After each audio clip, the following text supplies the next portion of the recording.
Bismillahirrahmanirrahim. Assalamualaikum warahmatullahi wabarakatuh. Sahabat Kebun Berkah, dimanapun sahabat Kebun Berkah berada, jumpa lagi di channel Junediono Kebun Berkah. Dan mudah-mudahan di hari ini kita dalam kondisi sehat, dalam kondisi semangat, tidak kurang suatu apapun, sehingga bisa melakukan segala aktivitas yang bermanfaat. Sahabat Kebun Berkah yang berbahagia, dan kami juga mengucapkan selamat berjuang dan mudah-mudahan sukses, mudah-mudahan lulus, di mana lulusan tersebut sesuai dengan cita-cita yang diinginkan. Bagi para adik-adik ya, bagi adik-adik yang sekarang mulai kemarin ya menjalani UTBK ya, ujian bersama ya, untuk bisa masuk ke perguruan tinggi sesuai dengan dicita-citakan, termasuk anak saya ya. Mudah-mudahan dia lulus, dia sukses seperti yang dicita-citakan. Sahabat Kebun Berkah yang berbahagia, channel Junediono Kebun Berkah merupakan channel resmi Kebun Berkah yang menginformasikan kepada sahabat-sahabat semua terkait tentang pertanian, perkebunan, kehutanan, wisata, terutama wisata alam, Sukarobot, yang merupakan pendidikan maupun pelatihan bagi putra-putri sahabat Kebun Berkah antara usia PAUD sampai dengan sekolah menengah umum, terkait tentang coding, robotik, animasi, dan web programming. Dan alhamdulillah di bulan Juni 2025 sampai dengan bulan Maret 2026 ada suatu program yang bekerja sama dengan Botani Square, mall yang terkenal di Kota Bogor, untuk melakukan botani robotic education, terutama untuk menyiapkan anak-anak kita agar bisa berpartisipasi dengan optimal, bahkan bisa menjadi juara di kompetisi yang bergengsi ya. Dan mudah-mudahan ini bisa terselenggara, yaitu Botani Robotic Competition 2026. Dan ini merupakan kompetisi yang kedua ya, kompetisi yang kedua yang diselenggarakan oleh Botani Square bekerjasama dengan Sukarobot Akademi Bogor. Silakan bagi sahabat-sahabat Kebun Berkah, putra-putrinya bisa didaftarkan ya segera di Sukarobot Akademi Bogor. Alamatnya maupun kontak personnya ada di deskripsi video ini. Channel Junediono Kebun Berkah juga menginformasikan terkait tentang kegiatan-kegiatan para petani dan produk-produk yang dihasilkan mereka. Untuk itu kami sangat berharap sahabat Kebun Berkah berkenan untuk meramaikan channel ini dengan cara subscribe, komen, like ya, join atau bergabung dengan channel ini, serta share yang sebanyak-banyaknya kepada kawan-kawan semua, karena banyak informasi ya. Ada bibit buah gratis, ada program-program pemberdayaan masyarakat, dan ada juga produk-produk ya, terutama ini ya, produk-produk yang dihasilkan oleh para petani ya, terutama para petani yang sudah bergabung di Kebun Berkah, agar bisa diketahui dan bisa dijual atau bisa dibeli ya, sehingga sahabat Kebun Berkah bisa membantu pemasaran mereka ya. Baik sahabat Kebun Berkah yang berbahagia, ini adalah tayangan seri penyuluhan yang ke-11, dan bisa jadi di dalam seri yang ke-11 ini nantinya akan lebih dari satu tayangan ya, karena memang merupakan penggambaran apa yang terjadi dan apa yang memang menjadi keinginan. Apabila sahabat Kebun Berkah telah menyaksikan seri penyuluhan dari mulai 1 sampai 10, itu merupakan hal-hal yang ideal ya, hal-hal yang ideal terkait tentang penyuluhan, baik penyuluhan pertanian, perkebunan maupun kehutanan, ataupun penyuluhan yang lain, karena memang serial dari 1 sampai dengan 10 merupakan arti penyuluhan secara umum ya, tidak dibatasi bidang. apakah bidang pertanian, apakah bidang kehutanan, apa bidang perkebunan ataupun yang lain, kita tidak membatasinya. Walaupun literasi yang kami dapatkan atau yang kami bawakan lebih cenderung pada literasi tentang penyuluhan pertanian ya, maupun penyuluhan kehutanan. Nah, ya. Baik sahabat kebun berkah yang berbahagia, pada seri yang ke-11 ini kita mencoba untuk apakah penyuluhan ini perlu direposisi atau diperbaharui atau seperti apa ya, mengingat ada beberapa hal apabila kita perbandingkan ini memang harus ada perubahan ya, dan mudah-mudahan perubahan itu bisa terjadi dan mengarah yang lebih baik lagi, karena tidak mungkin apabila perubahan yang terjadi malah justru kebalikannya menjadi hal yang lebih jelek. Itu tidaklah mungkin ya, dan mudah-mudahan kita bisa menjalankan, bisa melakukan agar penyuluhan, baik penyuluhan pertanian, kehutanan, perkebunan dan yang lainnya menjadi lebih baik, terutama penyuluhan di pertanian, kehutanan maupun perikanan ya, perkebunan. Mudah-mudahan ini hanya sekedar rembuk saran untuk perbaikan. Dan apa yang kami sampaikan juga berasal dari beberapa literasi penelitian yang tentunya akan kami sebut ya, siapa penelitinya, siapa pencetusnya, dan akan ditambahkan dengan beberapa hal dari pemikiran pribadi kami. Baik sahabat kebun berkah yang berbahagia, pelaksanaan penyuluhan terutama pertanian maupun kehutanan tentunya memiliki aspek dan ada beberapa hal aspek di dalam sistem penyuluhan ini, seperti aspek kelembagaan ya, aspek ketenagaan penyuluhan orangnya ya, penyuluhnya sendiri, serta aspek penyelenggaraan penyuluhan. Jadi minimal di dalam sistem penyuluhan ada 3 aspek tadi. Aspek penyelenggaraannya kita juga sudah mencoba membahas dengan seri penyuluhan ya, sahabat kebun berkah kemarin. Ada falsafahnya, ada teknik-tekniknya, ada komunikasi dan sebagainya. Ada juga kelembagaan, kemarin juga kita sudah menayangkannya, serta tentunya adalah manusianya ya, penyuluhnya sendiri. Kita juga sudah bahas ya, ada penyuluh yang bersifat aparatur sipil negara maupun ada yang penyuluh yang bersifat swadaya masyarakat. Kalau di istilah kehutanan ada penyuluh kehutanan swadaya masyarakat ya.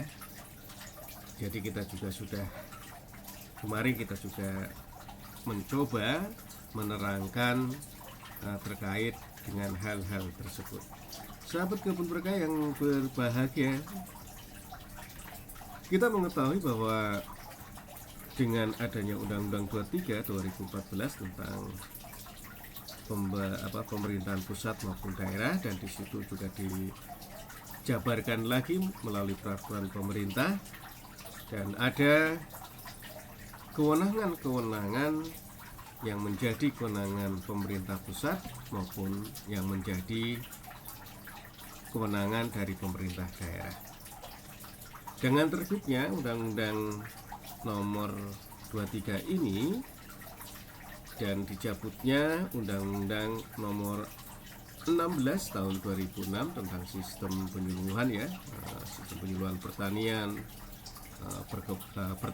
kehutanan dan perikanan, tentunya hal-hal yang menjadi sistem penyuluhan tadi minimal 3 aspek tadi, yaitu aspek kelembagaan, aspek ketenagaan penyuluhan maupun aspek penyelenggaraan, tentunya lebih diarahkan pada kewenangan pemerintah daerah ya. Untuk kehutanan hanya nyampe pada pemerintah provinsi yang tentunya membidangi tentang kehutanan ya. Dengan hal tersebut ya, ada beberapa hal ya, di dalam beberapa penelitian dengan kondisi ini, misalkan keadaan Pemda, pemerintah daerah yang tidak begitu banyak memiliki tenaga penyuluh, tidak begitu banyak memiliki dana operasional, dan juga ada tenaga penyuluh yang tentunya perlu di-upgrade pengetahuannya terkait bagaimana menyuluh dan sebagainya. Ini menjadi kendala ya, menjadi kendala tertentu yang menyebabkan penyelenggaraan penyuluhan menjadi kurang efektif ya. Dengan kondisi tadi ya, dengan otonomi daerah ya, penyerahan kewenangan terutama pada penyuluhan yang diserahkan ke daerah dengan beberapa kendala hambatan ya, tadi jumlah, kuantitas, kualitas dari penyuluh dan ada juga yang disebabkan oleh dana operasional yang memang tidak begitu banyak, menjadi penghambat, menjadi kendala di dalam melaksanakan kegiatan-kegiatan penyuluhan ya. Ini memang banyak orang yang mengatakan semacam itu. Sahabat Kebun Berkah yang berbahagia, terkait dengan hal tersebut inilah ada beberapa wacana yang sedang berkembang ya, terutama di dalam pertanian ya, penyuluhan pertanian yang beberapa bulan terakhir ini terdengar suara-suara yang ingin menarik ya, ingin menarik kembali terkait tentang posisi penyuluhan dari Pemda, dari daerah ditarik ke pusat lagi.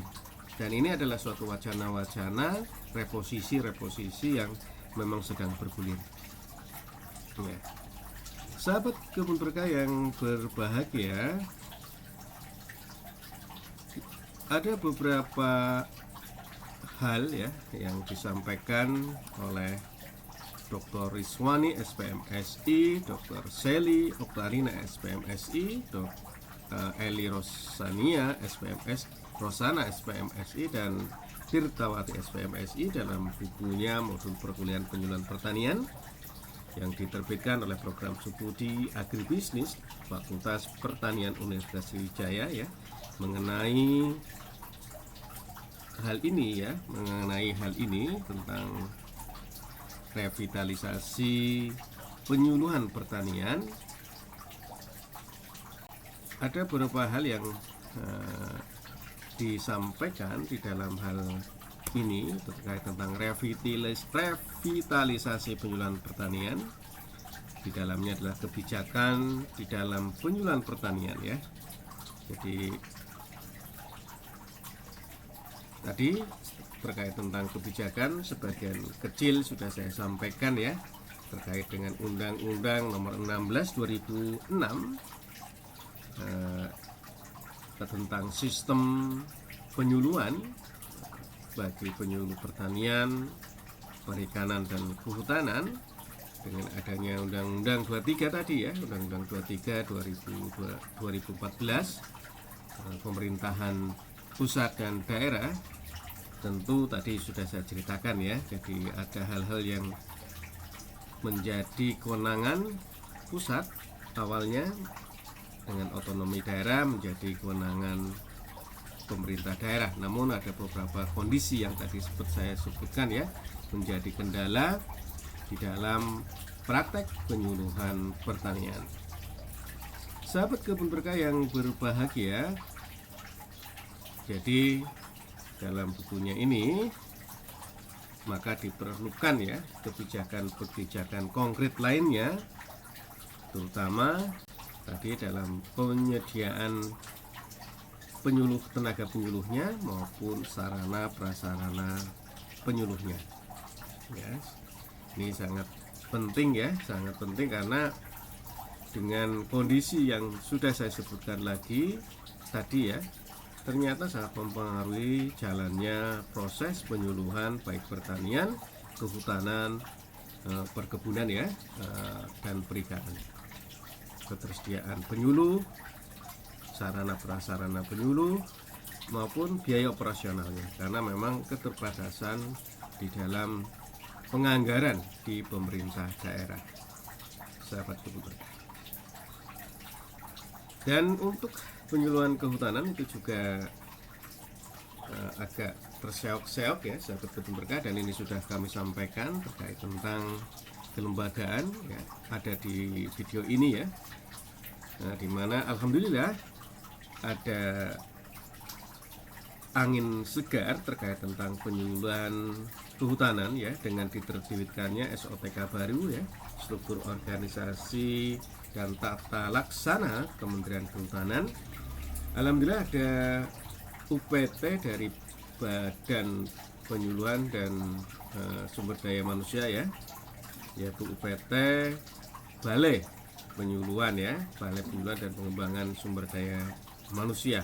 Ada 6 ya, alhamdulillah. Mudah-mudahan dengan terbitnya balai ini, walaupun masih 6 ya, tentunya bisa memiliki tata hubungan yang bagus, yang bisa membangkitkan kembali hiroh kita sebagai penyuluh ya. Ya, mudah-mudahan ini balai ini bisa merangkul ya, merajut antara penyuluh-penyuluh di UPT terutama di KSDA misalkan, ataupun di Balai Das ya. Ini bisa dirajut ya, sehingga tidak terkesan berdiri sendiri, dan juga bisa menjalin hubungan, tata hubungan kerjanya dengan penyuluh-penyuluh kehutanan yang berada di KPH, berada di dinas-dinas, maupun yang memang bukan ASN. Karena banyak ya dari kita, dari kawan-kawan yang semangat untuk melakukan penyuluhan kehutanan, bergabung di dalam penyuluh kehutanan swadaya masyarakat PKSM. Dan ini tentunya harus dirajut ya, tata hubungannya, harus dirajut tata kerjanya ya, mudah-mudahan ya. Yang kedua, terkait tentang peran penyuluh ya, di dalam bukunya ini disebutkan terkait tentang peran penyuluh yang swadaya atau swakarsa. Kalau di kehutanan disebut sebagai swadaya ya, kalau di pertanian swakarsa. Sahabat kebun berkah yang berbahagia, kita mengetahui ya, dengan jumlah penyuluh yang terbatas dan juga dengan pengetahuan yang dimiliki oleh penyuluh juga dibilang menurun ya, terutama hal-hal teknisnya ya, karena mungkin penyuluh-penyuluh yang sudah paham betul terkait tentang kegiatan, pengetahuannya pensiun ya, khususnya untuk ASN, diganti yang muda. Pergantian ini tidak secepat transfer knowledge-nya, transfer pengetahuannya. Jadi ini menyebabkan juga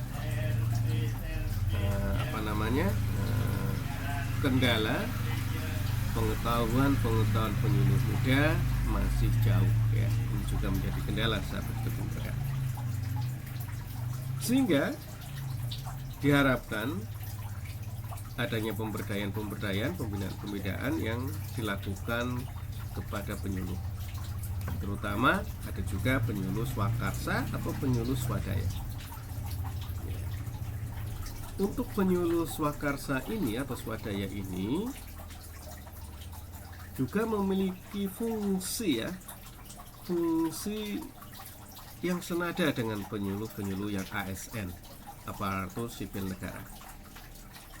Sebagai yang pertama misalkan, sebagai pelopor atau inovator yang memberikan atau menawarkan hal-hal baru yang lebih baik bagi kehidupan petani maupun pelaku usaha tani ya. Jadi perannya sama. Yang kedua, sebagai motivator yaitu mendorong dan menumbuh kembangkan semangat berusaha para petani dan pelaku usaha tani ya. Yang ketiga, diharapkan penyuluh swadaya ataupun swakarsa adalah sebagai katalisator ya, yaitu untuk menjembatani dan mempercepat kemajuan usaha para petani dan pelaku usaha tani. Yang keempat, sebagai fasilitator ya, yaitu memberi kesempatan, membukakan peluang-peluang bagi kemajuan kehidupan petani maupun pelaku usaha tani. Dan yang tentunya sebagai seorang penyuluh adalah sebagai pembimbing ya dalam penerapan dan pengembangan teknologi serta membantu dan mengikhtiarkan kemudahan-kemudahan bagi petani dan para pelaku usaha tani. Ya, jadi ini peran yang luar biasa ya, menggairahkan kembali ya penyuluh-penyuluh swadaya ataupun swakarya, swakarsa, karena memang posisinya sangat penting sahabat kebun berkah. Jadi jangan diabaikan penyuluh kehutanan swadaya masyarakat PKSM ya yang ada di Kementerian Kehutanan misalkan, ataupun penyuluh-penyuluh swakarsa misalkan yang ada di Kementerian Pertanian. Nah, ini harus bisa ditata ya. Nah, hanya karena senada sebenarnya fungsinya dari penyuluh-penyuluh kehutanan swadaya maupun pertanian swakarya, swakarsa. Sahabat kebun berkah yang berbahagia, dan perannya juga sama ya, tadi fungsinya kami sebut ada 5 dan perannya juga sama seperti dengan penyuluh ASN. Seperti yang pertama, menyebarkan atau menyampaikan informasi kepada para petani maupun para pelaku usaha tani ya, entah itu usaha tani perikanan, peternakan, kehutanan ataupun apapun ya. Yang kedua adalah menyampaikan rekomendasi atau saran, anjuran kepada petani dan para pelaku usaha tani. Yang ketiga, meningkatkan pengetahuan dan keterampilan para petani maupun para pelaku usaha tani.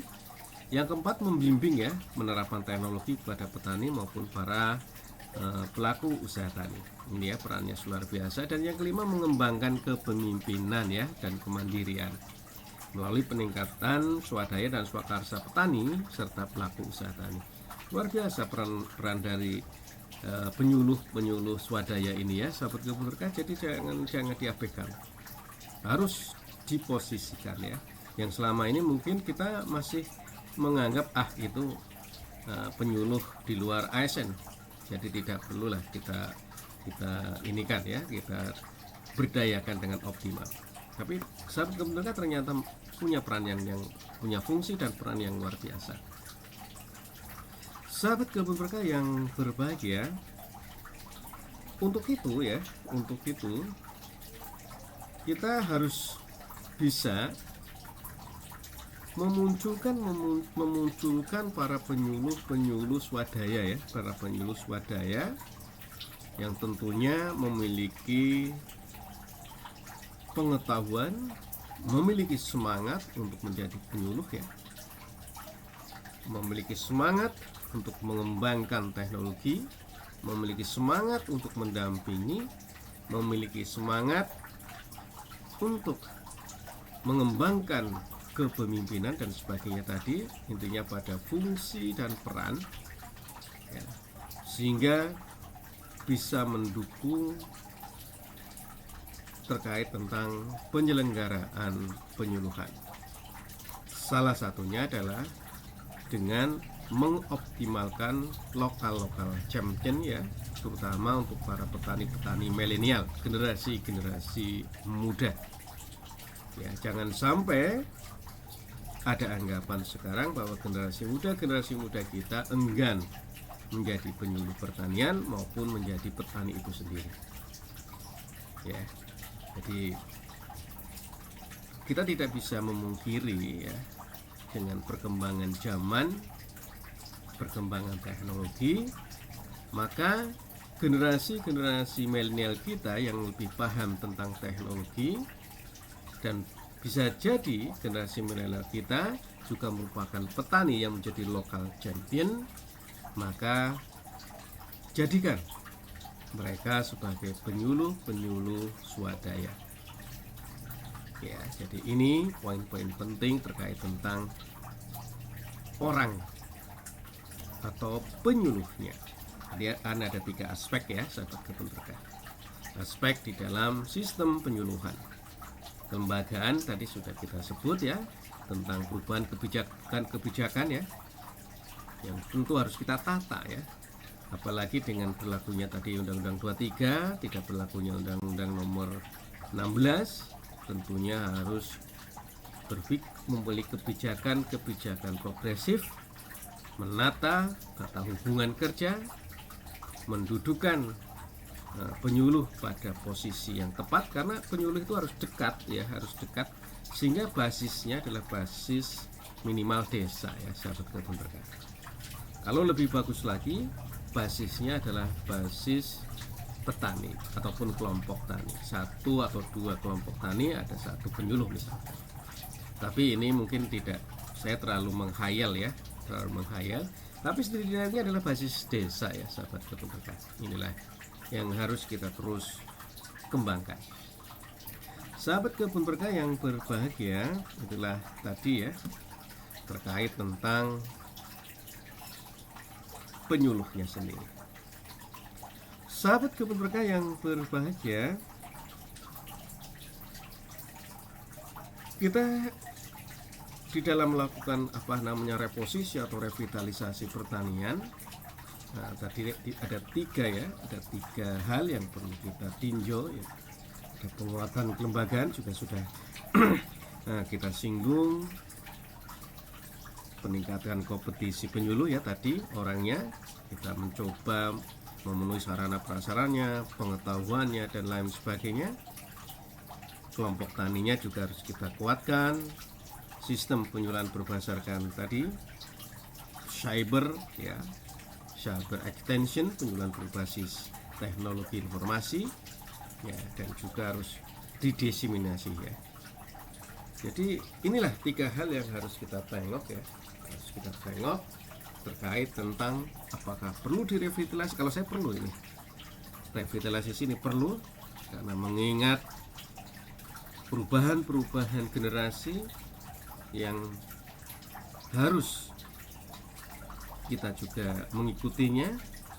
Ada juga program-program ketahanan pangan yang tentunya harus didampingi ya, harus didampingi sahabat kebun berkah.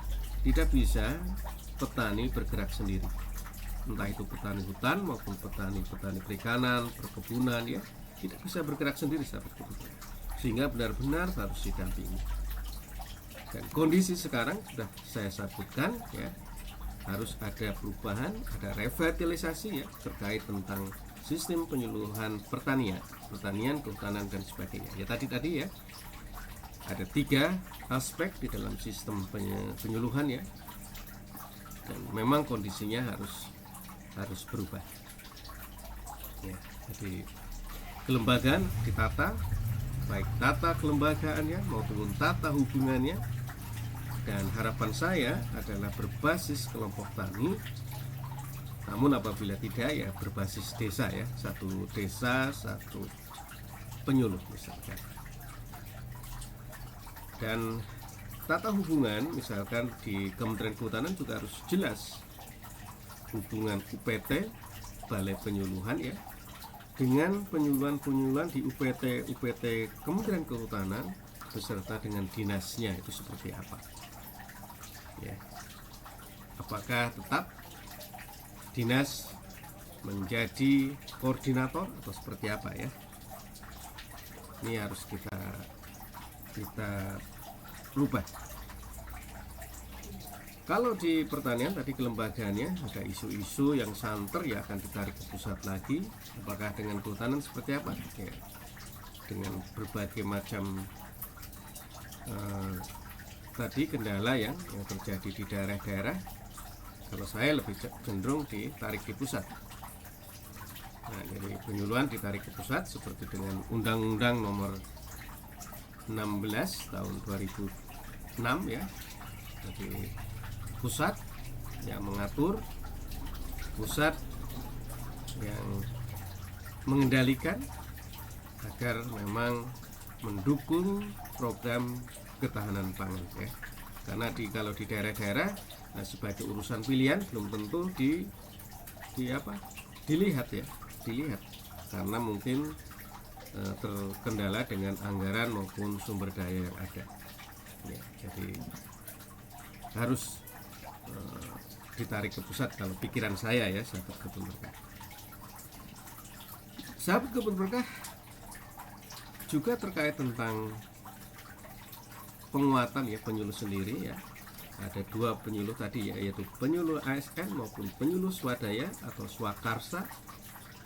Nah, kita harus kuatkan dan jangan dibeda-bedakan antara swadaya, swakarsa dengan ASN, karena memang ASN, swakarsa dan swadaya ini memiliki peran yang sama, fungsi dan peran yang sama seperti penyuluh ASN, dan sehingga harus ditata, sahabat kebun berkah ya. Dan ada yang menarik, sahabat kebun berkah, terkait tentang institusi ya, institusi penyuluh sebenarnya ya. Nah, sekarang ada yang mentereng konsultan ya, konsultan kebun ya, misalkan konsultan kebun duren, konsultan kelengkeng, kebun kelengkeng dan sebagainya. Yang notabene sebenarnya itu adalah penyuluh, sahabat kebun berkah.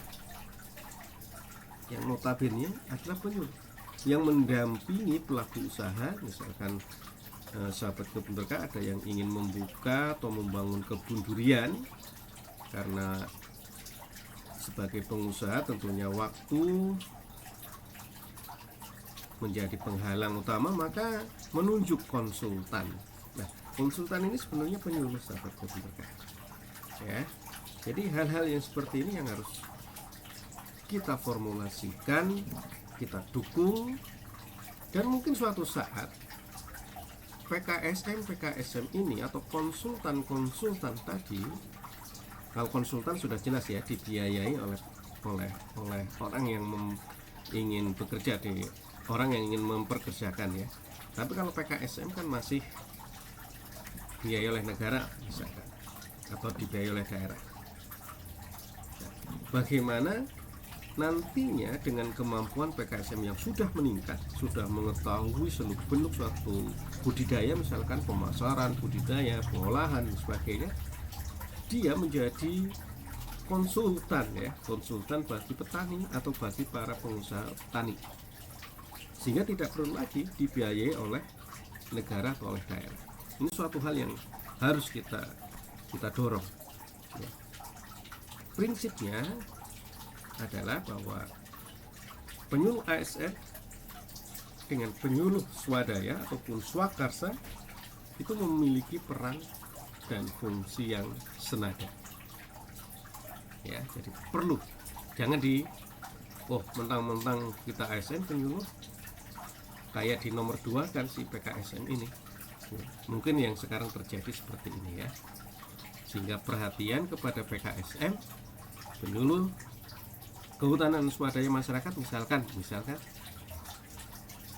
kayak di ya begitu saja lah kan gitu. Kalau tidak ada kegiatan ya tidak diperdayakan. Sahabat kebun berkah yang berbahagia, tentang penyelenggaraan tersendiri ya. Dengan kemajuan teknologi informasi pengetahuan generasi milenial ya yang tadi saya sebutkan, dan pada seri yang keberapa saya agak lupa terkait tentang cyber extension, kita juga sudah menjelaskan bahwa sekarang tidak bisa lepas penyuluhan berbasis teknologi informasi. Untuk itu manfaatkan informasi tadi ya, tidak dibatasi harus hadir di lapangan seorang penyuluh itu. Seperti kebun berkah sendiri, sahabat kebun berkah. Kebun berkah sendiri di saung kebun berkah, kita memang kadang kumpul ya untuk membicarakan terkait budidaya misalkan, pengalaman misalkan, ataupun ada informasi-informasi lain yang antar satu petani dengan petani yang lain belum tentu dapat informasi tersebut, sehingga bisa tukar pikiran di saung kebun berkah. Dan qadarullah-nya memang semakin banyak ya, jadi ruang untuk pertemuan semakin sempit, dan qadarullah-nya belum ada biaya ya. Mudah-mudahan ada para penonton channel ini yang berkenan untuk membantu, saya sangat berterima kasih. Ya, jadi tidak mutlak harus berhadap-hadapan tatap muka, tapi bisa menggunakan teknologi ini. Jadi penyuluhan berbasis teknologi cyber, teknologi informasi perlu ditingkatkan. Misalkan dengan YouTube ya, dengan YouTube seperti ini memberikan penyuluhan kepada petani atau melalui grup WhatsApp dan sebagainya. Kita bisa gunakan itu. Ini perlu direvitalisasi ya. Jadi hal-hal semacam ini harus kita gaungkan ya, tidak mesti harus tatap muka. Memang ketika tatap muka ada semacam ikatan ya, ikatan sosial emosi antara penyuluh dengan petaninya ya. Nah, ya kita harus sekali-sekali juga kumpul, tidak harus seluruhnya extension tidak. Tetapi teknologi ini bisa kita manfaatkan, sahabat kebun berkah ya. Sahabat kebun berkah yang berbahagia, jadi revitalisasi pertanian penyuluh tadi dilihat dari 3 aspek ya, sahabat kebun berkah. Ya, ini simpulannya ya, sahabat kebun berkah. Untuk tayangan kali ini simpulannya terkait revitalisasi penyuluh ya, dilihat dari 3 aspek. Aspek kelembagaannya, aspek penyuluhnya, tenaga penyuluhan sendiri, dan yang ketiga adalah aspek penyelenggaraannya. Ya, tadi sudah dijelaskan perlu perubahan ya, dari kelembagaan untuk mendukung ketahanan pangan seyogianya memang ditarik kembali ke pusat. Ini saran saya ya, sahabat kebun berkah, dan tetapkan tata hubungan kerja, tata pola kerjanya harus kita tetapkan ya. Ini dari kelembagaan. Dari penyuluhnya, tenaganya, manfaatkan penyuluh swadaya atau swakarsa. Mereka senada dengan penyuluh ASN ya. Cara penyuluh ASN yang ketiga tentang sistem penyelenggaraannya. Dengan kemajuan teknologi, manfaatkan cyber extraction, manfaatkan itu, kembangkan metode-metode penyuluhan walaupun tidak tatap muka ya, tatap muka secara langsung, bisa menggunakan media-media sosial. Nah, seperti ini ya, sahabat kebun berkah, seperti apa yang sedang saya lakukan melalui channel YouTube ya, Junediono Kebun Berkah. 3 hal tadi ya, revitalisasi penyuluhan di 3 komponen. Terima kasih sahabat kebun berkah yang berbahagia. Mudah-mudahan falsafah penyuluhan yang menjadi metode kita, yang menjadi keinginan kita, yang memandu kita bisa terwujud ya, bisa terwujud apa yang dicita-citakan di dalam falsafah penyuluhan. Terima kasih. Ini adalah seri yang ke-11 ya, dan dari seri yang terakhir sebenarnya ya, namun tidak menutup kemungkinan terkait tentang penyuluhan ini akan ada materi-materi yang lain ya, materi-materi yang teknis tentang budidaya, dan ini memang menjadi komitmen di channel Junediono Kebun Berkah. Untuk itu ramaikan channel ini dengan subscribe, dan bersyukur kalau ada yang join ya, membantu perkembangan channel ini, membagi pengetahuan dan membantu para petani ya. Tetap semangat, dan assalamualaikum warahmatullahi wabarakatuh.